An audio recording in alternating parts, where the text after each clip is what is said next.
James grumbled that he had too much shunting to do. "How could I be expected to see to everything?" he would grunt. "Here, there and everywhere. I shall wear my wheels out, and what will the Fat Controller do then?" Henry and Gordon took no notice. They knew James, and they'd heard it all before. It's easy enough to bustle about looking busy," said Gordon. "But it's the real work you do that actually counts," put in Henry. "Rubbish!" snorted James, and bashed some trucks angrily. One day Edward was at the shed.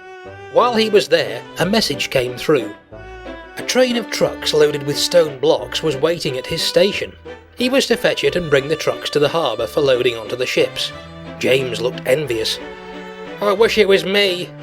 Edward felt sorry for him. "Why don't you go and collect the trucks then?" he suggested.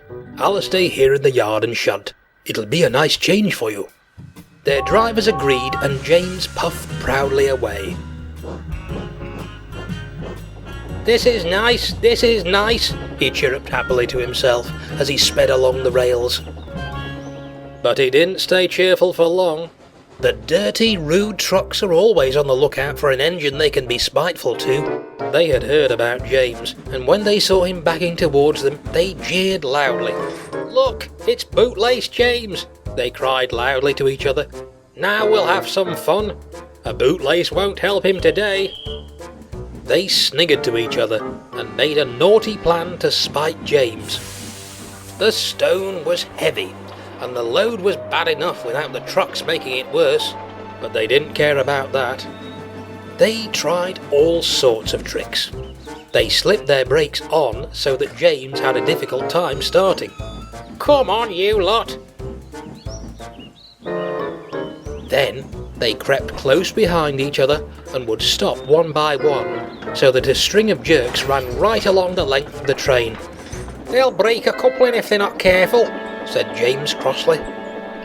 Determined not to be beaten, James struggled on, and slowly he dragged the trucks into the harbour yard and pushed them onto the wharf ready to be unloaded.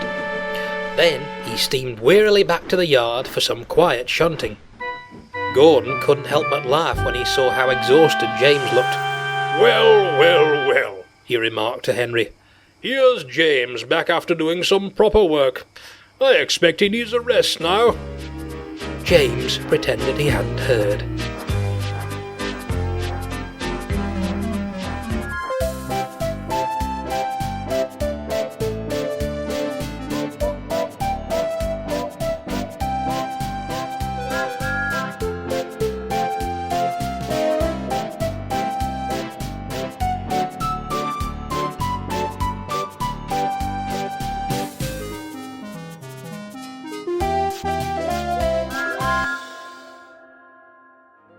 Hello!